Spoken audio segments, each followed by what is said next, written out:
Bonjour, nous sommes le jeudi 26 janvier 2023 et avant-hier j'ai fait une vidéo qui s'intitulait ChatGPT a-t-il tué l'enseignement? Bon, alors j'ai fait des tentatives en parlant de ce nouveau type de logiciel de le franciser, mais quand on le francise ça conduit à la catastrophe, donc je vais m'abstenir de le faire et je vais prononcer ça comme les concepteurs de la firme OpenAI aux États-Unis l'appelle, donc ChatGPT.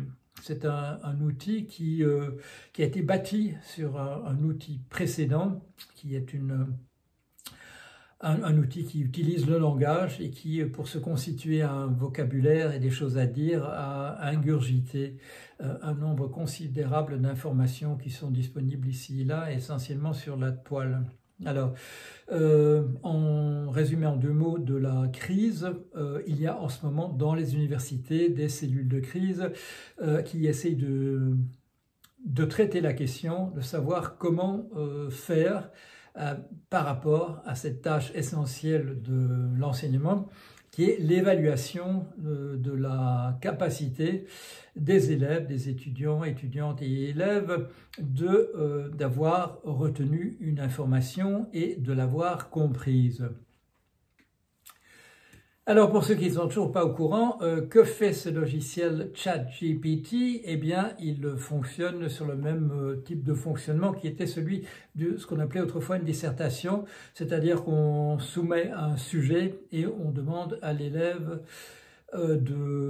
d'expliquer, de donner une position par rapport à cela. Alors la méthode classique, qui est celle utilisée par ChatGPT, c'est de vous produire dans un premier temps l'opinion dominante, de faire la liste des objections, des critiques qui ont été faites, et dans un troisième temps d'expliquer pourquoi en effet il est justifié éventuellement de ne pas adopter telle quelle à 100% l'opinion dominante, de tenir compte des objections qui ont été faites. Et la position qui est donnée en conclusion, c'est une sorte de synthèse de l'opinion dominante plus des critiques intégrées parce qu'elles sont justifiées. Voilà. Quels sont les problèmes que cela pose? Eh bien, dans le cadre de l'enseignement, bien entendu, d'abord parce qu'on aura des étudiants qui produiront des essais d'une meilleure qualité que celle qu'on produit maintenant. Et des essais ont été faits aux États-Unis et la machine produit des résultats, je dirais, de l'ordre de 15 ou 16, ce qui est plus haut que la moyenne. Alors, comment évaluer des étudiants qui vont tous simplement, étudiants et étudiantes, qui vont simplement produire des essais, des dissertations artificielles de ce type-là, sans qu'on ait la moindre garantie qu'ils comprennent véritablement de quoi il s'agit. Donc ça pose un problème.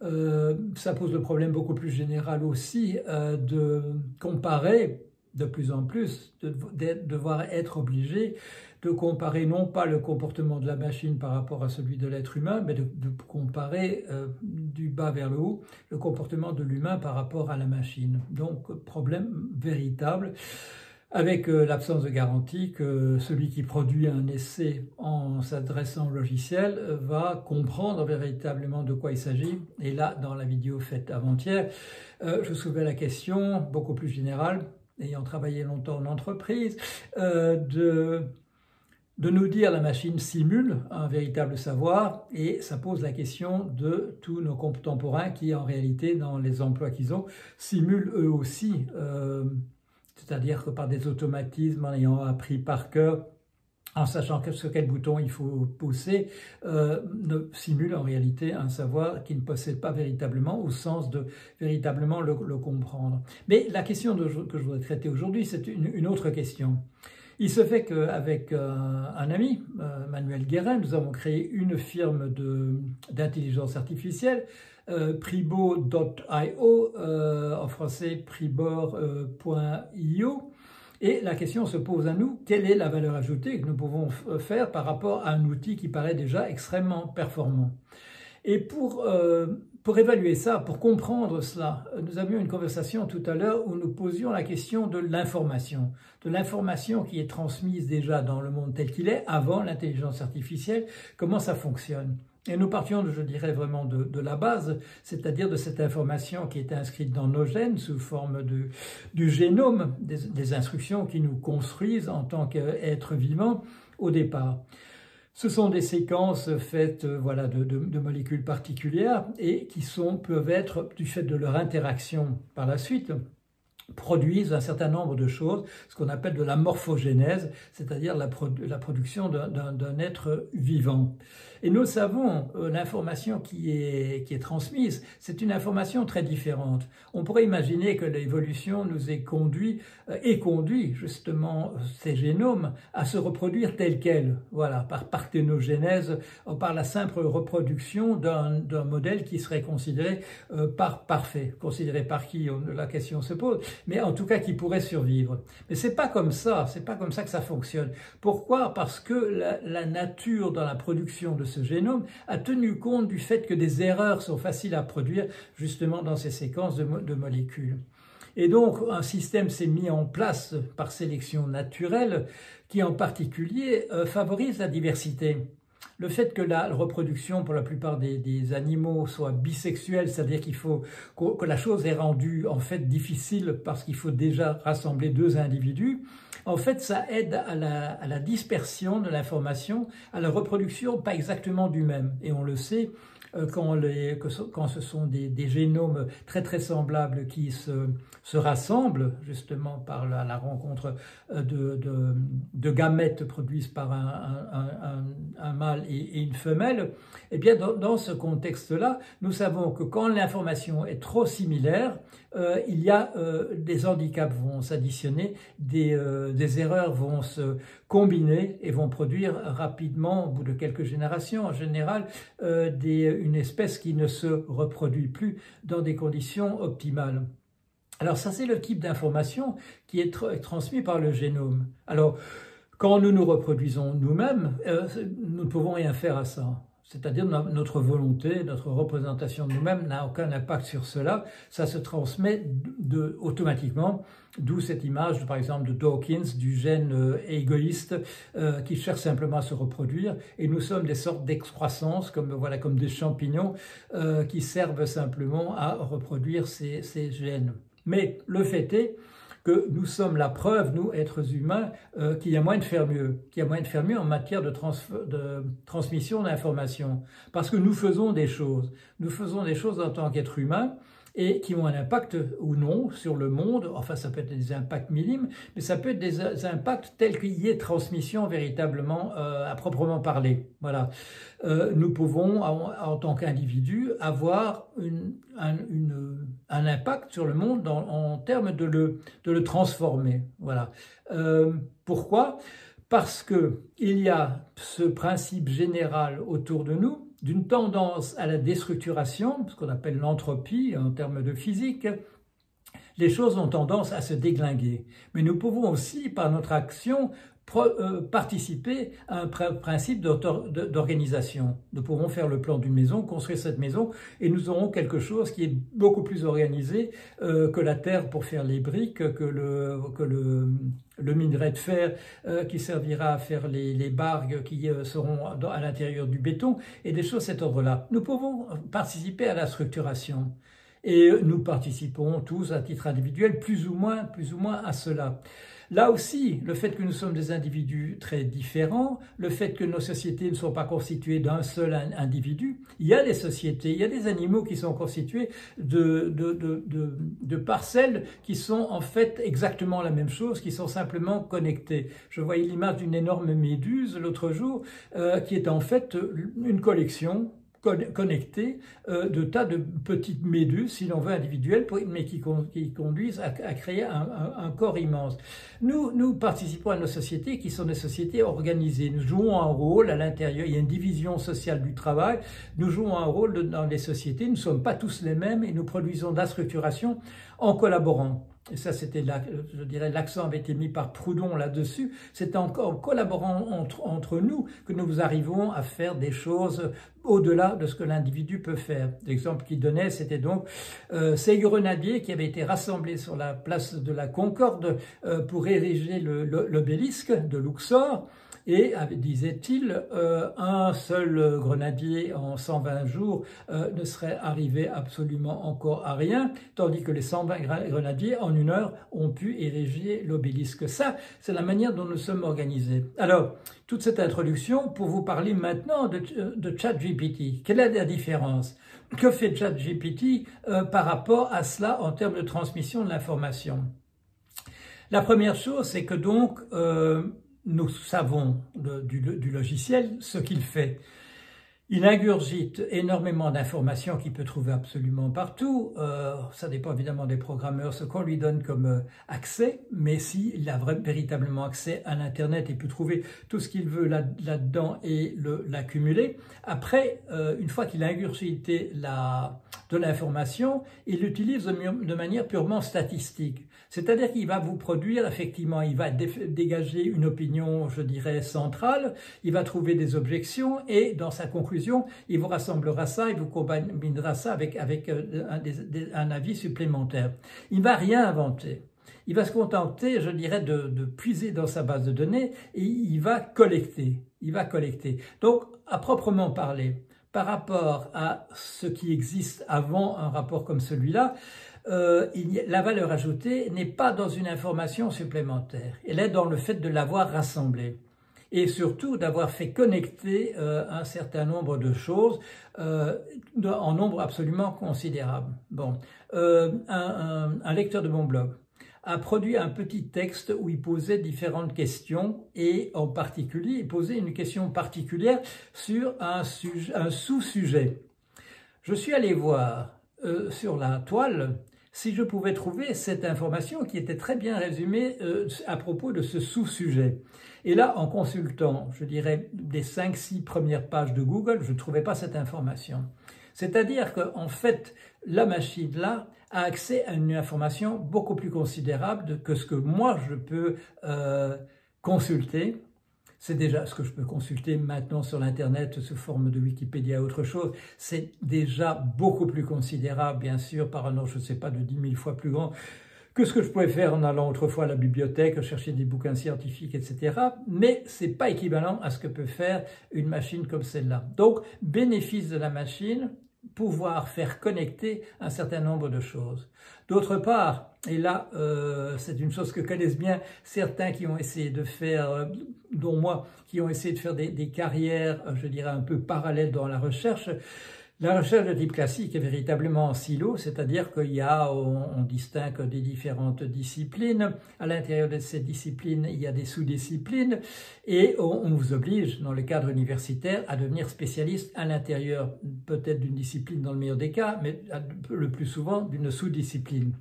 Alors des gens un petit peu généralistes, qu'est-ce qu'ils ont fait? Ils ont essayé de faire sauter ces silos et d'accéder, de s'intéresser à beaucoup de problèmes et surtout en résolvant ces problèmes, d'aller puiser un peu partout, ne pas se contenter justement de ce qu'ils trouvent à l'intérieur d'un silo individuel. Que fait ChatGPT? Il ignore entièrement ces silos. C'est-à-dire, il fait comme, je dirais, un peu comme les francs-tireurs en matière scientifique dont je suis un de représentants. Il ignore tout cela. En produisant maintenant des textes de dissertation qui vont entièrement faire exploser les silos existants, ils vont introduire un style particulier. L'élève qui aura consulté le système et qui lira le rapport qui a été produit ne pourra pas s'empêcher de découvrir que la meilleure méthode pour comprendre quelque chose, c'est précisément d'ignorer ces frontières entre disciplines, ces divisions sous disciplines à l'intérieur des disciplines, etc. C'est d'avoir un regard véritablement généraliste. Et donc, avantage de cette machine, de ChatGPT sur l'étudiant individuel, de faire sauter les barrières, de faire sauter les frontières et d'introduire là aussi un nouveau style. Ce nouveau style ne va pas plaire particulièrement aux enseignants qui, eux, ont appris à l'intérieur d'une discipline particulière et qui vont se trouver débordés justement par ce caractère généraliste de la machine. Donc, un avantage là. Qu'est-ce qui reste? Qu'est-ce qui reste à faire alors qui n'est pas alors fait déjà par ChatGPT? Je vous l'ai dit, c'est un savoir consensuel et qui n'innove pas. Il se contente, c'est déjà pas mal, mais il se contente de rassembler une information qui est déjà là. Où va être la valeur ajoutée? À inventer quelque chose. À inventer quelque chose par rapport à ce qui se trouve déjà là. Il y aura encore la place pour les meilleurs pour dépasser ce que fait ChatGPT et les machines du même ordre. Qu'est-ce qu'ils pourraient faire? Un exemple et je vais terminer là-dessus. Qu'est-ce qui pourrait être créatif? Prenons un exemple qui existe déjà. De l'intelligence artificielle dans le domaine de la finance, c'est ce qu'on appelle le trading à haute fréquence. Quel est l'avantage? Et ça, c'est une chose qui est expliquée il y a très très longtemps, mais apparemment le message, ça date de quand j'expliquais ça à l'époque où je commençais à travailler dans la finance, véritablement dans ce domaine, je dirais au début des années 1990, que fait le trading à haute fréquence? Il fait la chose suivante, on nous explique, et on explique toujours en disant oui, il fait beaucoup d'erreurs, il doit faire machine arrière, ou alors il essaie de tapisser l'horizon en produisant des tas d'ordres qu'il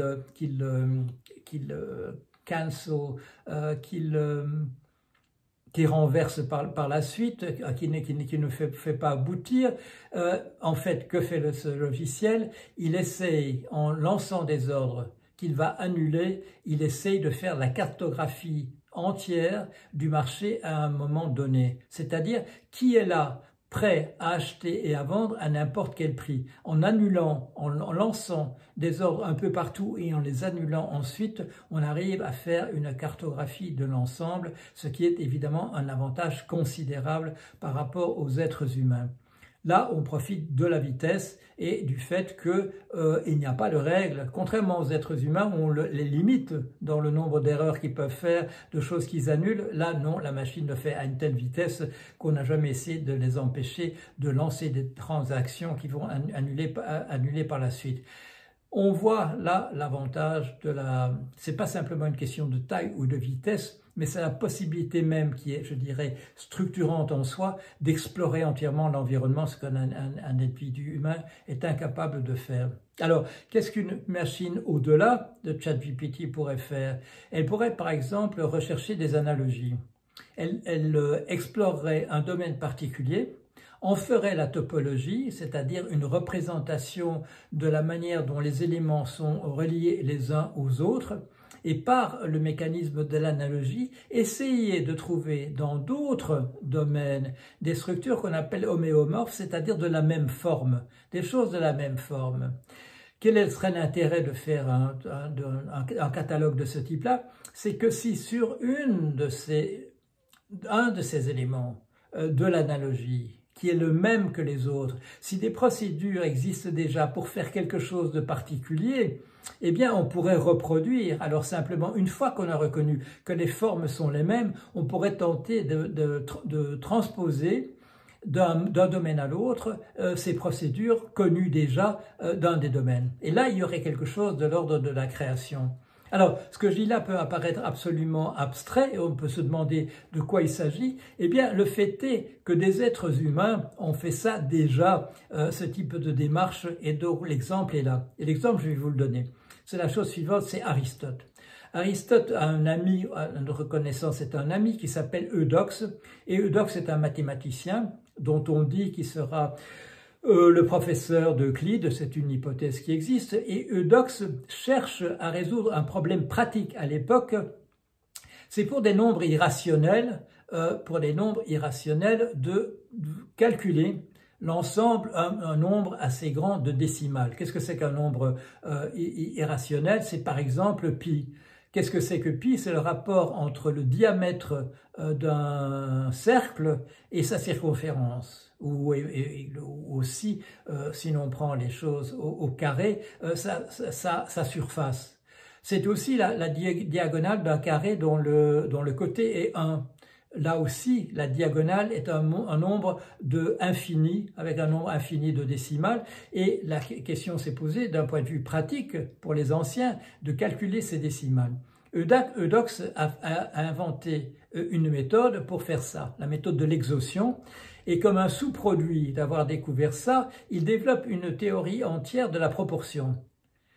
Cette théorie de la proportion peut être simplement une curiosité mathématique, mais qu'est-ce qui se passe? Il a son ami Aristote, et Aristote découvre tout de suite que l'on peut, en analysant en rassemblant un ensemble de phrases qui sont utilisées dans des raisonnements, on s'aperçoit qu'en fait, une structure particulière, ce qu'on appelle le syllogisme, c'est une proportion continue, c'est-à-dire qu'il y a un terme moyen qui permet de rapprocher les extrêmes. Et donc, première application de la théorie des proportions d'Eudoxe, l'application par Aristote à ce qu'on appellera par la suite la logique, et qui à l'époque est un ensemble qu'on appelle l'analytique, la dialectique et la rhétorique.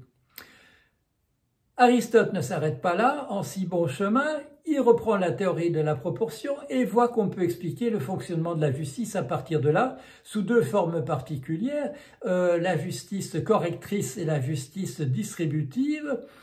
Là aussi, même structure pour une explication, et il fait cela dans l'éthique à Nicomaque, et cerise sur le gâteau, le pompon, il le note dans une petite note qu'on a pu récupérer par la suite, et j'y ai participé en particulier, que si l'on pense à cela, à ce modèle qui vaut à la fois pour le raisonnement et à la fois pour le droit, en le modifiant un tout petit peu, en s'intéressant aux diagonales plutôt qu'au carré du côté qu'on peut utiliser comme dessin pour représenter ça, on a la théorie de la formation des prix. Voilà ce qui a été fait par Aristote et voilà ce qu'une intelligence artificielle qui irait encore au-delà de ce que fait ChatGPT pourrait faire et qui serait à ce moment-là parfaitement créatrice. Mais en utilisant comme un tremplin cette avancée extraordinaire qui est un outil comme ChatGPT qui conduit l'ensemble des enseignants à se gratter le crâne en ce moment, en se demandant ce qu'ils vont bien pouvoir faire par la suite dans un nouvel environnement où il devient difficile d'évaluer les étudiants et où en particulier un savoir supérieur à celui que peut produire l'étudiant moyen est très aisément construit par la machine. Voilà, merci.